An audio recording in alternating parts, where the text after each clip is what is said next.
kind of cooperation, and will bring this to bear not just in this crisis, but in the years to come. And our European allies and partners are stepping up to lead in unprecedented ways. For the first time, NATO has activated and deployed parts of its response force. Several NATO allies, including the UK, Germany, the Netherlands, Denmark, Spain, France, have sent troops and aircraft and ships to reinforce the alliance's eastern flank. Every NATO ally is providing either military or humanitarian aid to Ukraine. Most are providing both. For the first time, the European Union is financing the purchase and delivery of military assistance to a country under attack. The bloc swiftly adopted the biggest sanctions package in history against Russia. And the EU has granted immediate refuge to Ukrainians and others who call Ukraine home, the first time it has invoked this protection mechanism. Individual countries are also taking extraordinary steps. Germany is doubling its defense spending. Poland has opened its arms to more than 500,000 Ukrainian refugees. Switzerland set aside its tradition of neutrality to adopt the European Union's sanctions on Russia. The list goes on. These and other efforts by our European allies to deepen their own capabilities and cooperation do not undermine the transatlantic security alliance, they deepen our collective might. As recently as a few weeks ago, some questioned whether, if the regional or international rules-based order came under threat, whether our European allies and partners would be willing to shoulder their fair share of the burden, the risk, the cost to defend it. In the last 9 days, European countries have demonstrated they are more than ready to stand up and stand together. And the United States is standing with Europe, pursuing complementary actions and policies in close coordination with our allies and partners. To give just a few examples. We've deployed an additional 7,000 troops to Europe and repositioned our forces already on the continent to strengthen NATO's eastern flank. We continue to tighten our severe economic sanctions on Russia. Last night, as I think you know, we extended temporary protective status to tens of thousands of Ukrainians living in the United States. And the President has requested an additional $10 billion from Congress to deliver more humanitarian, security, and economic assistance in Ukraine and the surrounding region over the coming days and weeks. Yesterday, President Putin said his so-called special military operation is proceeding exactly as planned. Well, it's hard to imagine that his plan included inspiring the Ukrainian people to defend their country with such tenacity, strengthening the resolve and solidarity of NATO and the EU, uniting the world in opposition to Moscow, including 141 countries at the United Nations, an unprecedented number of international businesses, associations, cultural institutions that have cut ties with Russia, causing the Russian economy to go into free fall, motivating tens of thousands of Russians to protest and countless more to leave the country, and increasingly turning Russia into a pariah state. If that was President Putin's plan, well, you can say it's working. Russia has never been so isolated.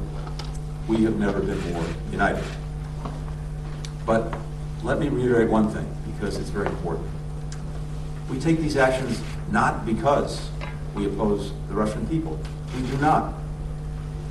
We regret that tens of millions of Russians will suffer because of the dangerous decisions made by a tiny circle of corrupt leaders and their cronies who consistently put their interests above those of the Russian people, who are doing everything they can to hide their war of choice from the Russian public. Today's discussion with NATO, the EU, the G7 affirmed that we're fully aligned on our goals and our determination to meet them. We'll deepen our support for Ukraine's brave defenders and for the Ukrainian civilians suffering as a result of the deepening humanitarian crisis. We'll continue to raise the cost for President Putin and all who carry out and enable his war of choice and the devastation that it's causing. We'll continue to strengthen our capacity to defend our collective security and deter further escalation by Russia, including by upholding our Article 5 commitment that an attack on one is an attack on all. NATO's a defensive alliance. We've never sought and will not seek conflict with Russia. But as President Biden has said, we will defend every inch of NATO territory. No one should doubt America's readiness or our resolve. At the same time, we'll keep open the door to dialogue and diplomacy, while making clear to the Kremlin that unless it changes course, it will continue down the road of increasing isolation and economic pain. and will support Ukraine in its talks with Russia to reach a ceasefire and the unconditional withdrawal of Russian forces, something that Foreign Minister Kuleba and I have been discussing on a daily basis. In the meantime, we are working urgently with the government of Ukraine, the ICRC, and others to create humanitarian corridors that will allow civilians to get out of Ukraine's besieged cities and to allow food, medicine, and other vital supplies to get in. Russia's attack created this humanitarian crisis. Now, all countries have a responsibility to pressure the Kremlin to alleviate at least some of the misery that it has wrought. Of all the consequences of Moscow's unprovoked attack, one of the most unexpected is the spark it has lit in people around the world who've come out to demonstrate for freedom, for the rights of Ukrainians. That includes valiant individuals in places where protesting the Kremlin's war means risking arrest, beatings, or worse, as thousands of Russians and Belarusians have done. For years, we've seen the dangerous tide rolling back democracy and human rights and undercutting the rules-based order, fueled in no small part by Moscow. With this brutal invasion, we, our European allies and partners, and people everywhere are being reminded of just how much is at stake. Now, we see the tide of democracy rising to the moment. With that, I'm happy to take some questions. Paul Henley, AFP.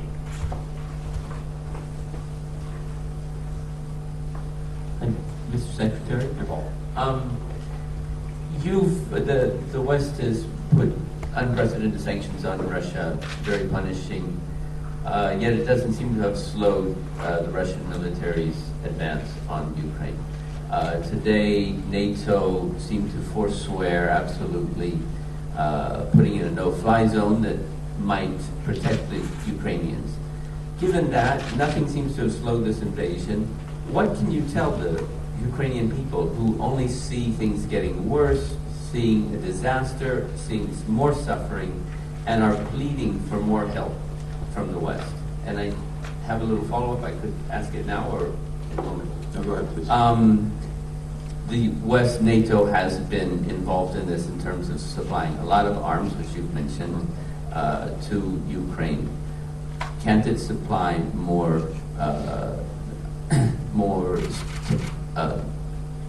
effective arms, larger weapons, jets have been talked about? NATO is engaged in this. Can't it do more for Ukraine? Thank you. Let me take the second part first. We're in constant contact with Ukraine, with government officials and leaders on their needs, and in constant contact and coordination with allies and partners on providing for those needs when it comes to security assistance. We've already been engaged in a remarkable effort, just speaking for the United States, with the various drawdowns that President Biden has done. We've provided, over the past year and change, more than $1 billion in security assistance to Ukraine. The most recent drawdown that was issued by the President of $350 million, we have already sent into Ukraine about $250 million worth of that drawdown. So this is happening every single day, and you're seeing the means that Ukraine needs to defend itself get into the hands of Ukrainians who are doing that. Having said that, one of the things that we talked about at length today in our various meetings at NATO and the EU was what more we can do and how to do it effectively. I would add that, I think as you know, Foreign Minister Kuleba actually came into our meetings by video. We heard from him directly some of the additional things that Ukraine is looking for. We're working on all of that every single day. We're also a week and change into this horrific war wrought by Russia. We've had already a dramatic impact, far beyond, I think, what anyone would have expected on Russia and its economy. The ruble is trading at its weakest levels ever. It's worth less than a penny. Russian authorities are expecting exporters to sell at least 80% of the foreign currency that they have to prop up what is a rapidly weakening currency. The stock market's been closed for days.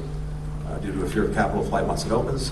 This is the longest stretch of emergency closure since Russia defaulted back in the 1990s. The CBR has more than doubled their key interest rate. The central bank is 20%, the highest in almost 20 years. Capital controls, et cetera. We're seeing, I have a list 5 pages long of all the businesses that have left Russia. But the impact is there, it's powerful, it's real, and it is building. So let's see how Russia responds to that as this really takes hold and takes a grip. Second, as we've been demonstrating by not only what we've been saying, but what we've been doing, the support for Ukraine is real, profound, extensive. The security assistance that we just talked about, that continues to go in.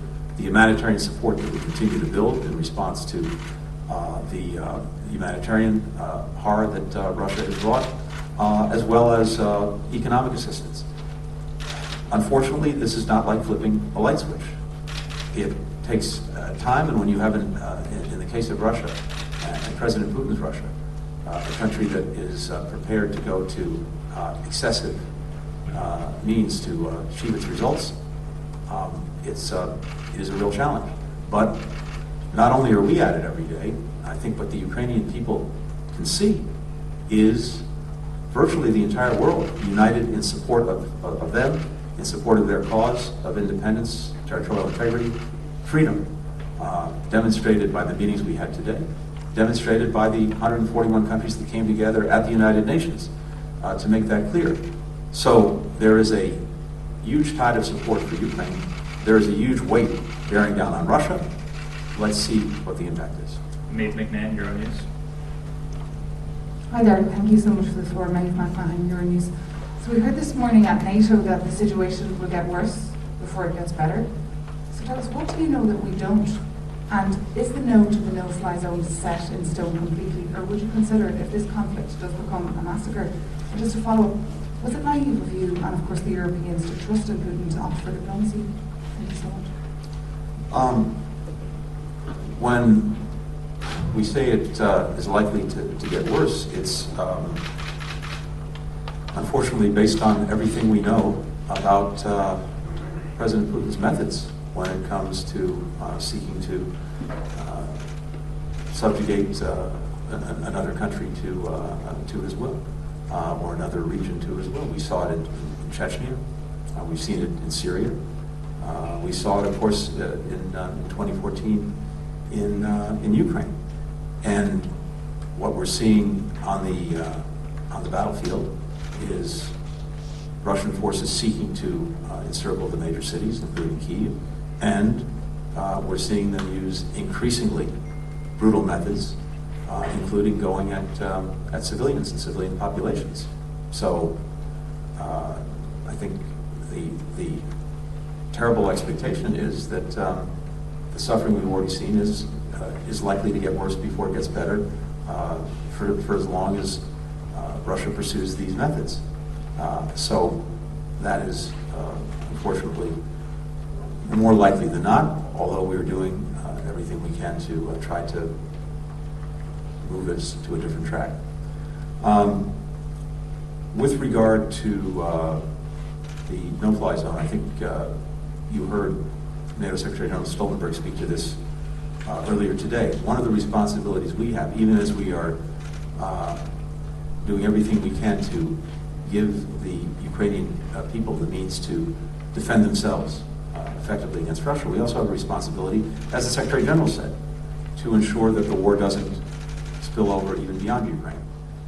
And again, because I think he put it so well, as he noted, the only way to actually implement something like a no-fly zone is to send NATO planes into Ukrainian airspace and to shoot down Russian planes, and that could lead to a full-fledged war in Europe. President Biden has been clear that we are not going to get into a war with Russia, but we are going to tremendous lengths with allies and partners to provide Ukrainians with the means to effectively defend themselves. And of course, we're seeing every single day their extraordinary heroism, as well as very real results in what they're doing to achieve that. And I'm sorry, I missed the last part of your question. Just about just do you feel like, because I remember we spoke together last spring when you were here in Brussels at the NATO headquarters, and I feel the question now is, do you feel that you were naive, or the Europeans were naive to trust in Putin, that he would come to the table and he would choose diplomacy over this invasion? Well, I'll only speak for the United States. I think we were the opposite of naive. We have been saying, warning for months, that President Putin was planning and was likely to carry out an aggression of Ukraine. And of course, in recent weeks, before the invasion began, I laid out before the United Nations, the Security Council, exactly what we expected Putin to do and how he would do it, creating bogus pretexts for war, and then using those false flags and other operations as justification for invading Ukraine. And for months, we made clear that this is what we expected, but at the same time, it's our obligation, my obligation, the obligation of allies and partners, to pursue diplomacy if there is any opportunity to do so, because, as we said all along, it's far preferable than what we're seeing. And again, as we said all along, there are two paths that Russia can take. One is diplomacy and dialogue. The other is aggression against Ukraine. And we said we would be prepared either way, and we are. Dominic Ball, BBC.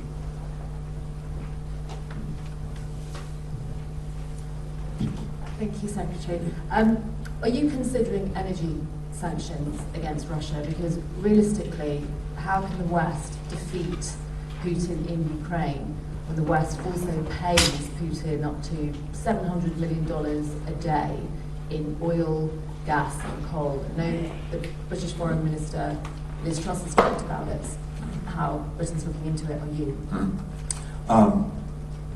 First, as a general proposition, nothing is off the table, and we are evaluating every single day the sanctions, their implementation, and additional measures.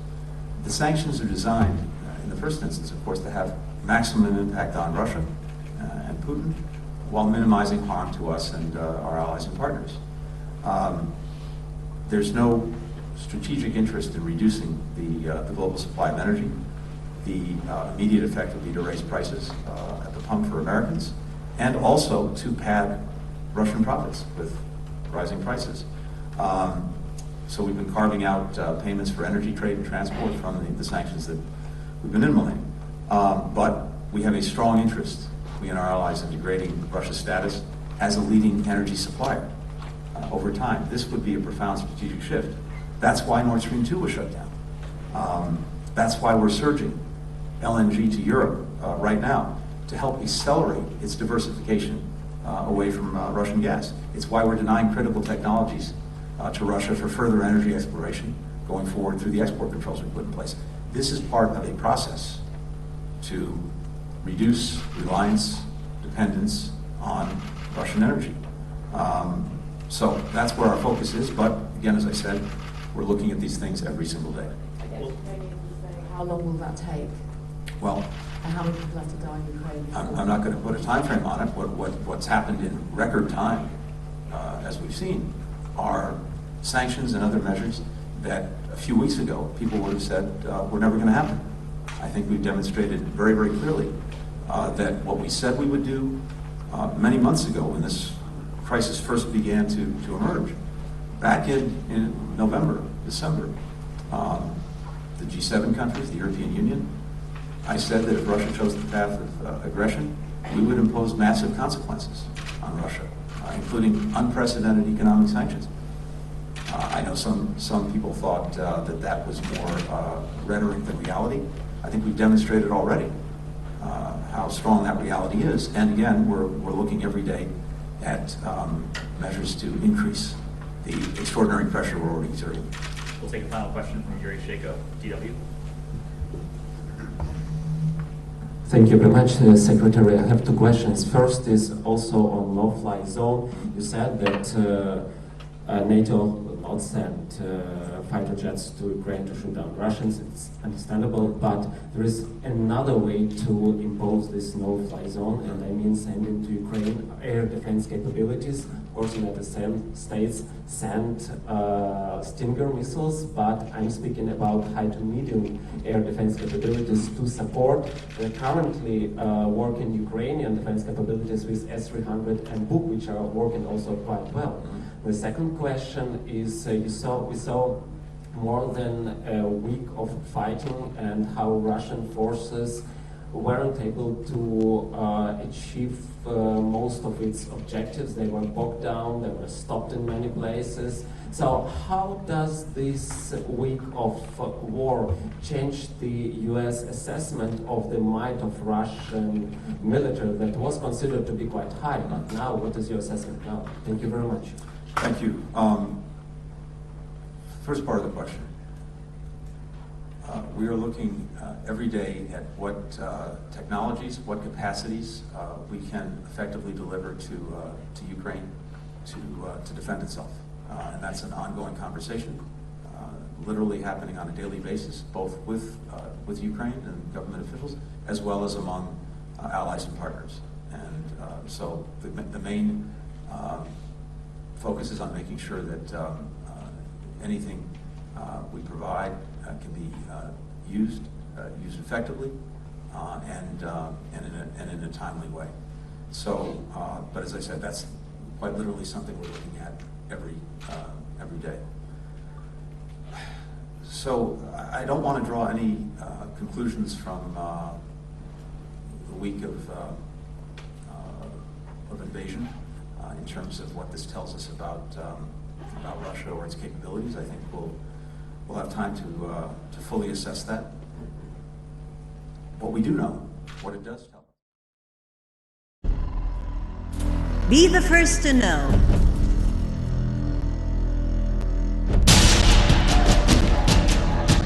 The news live at the site of the event.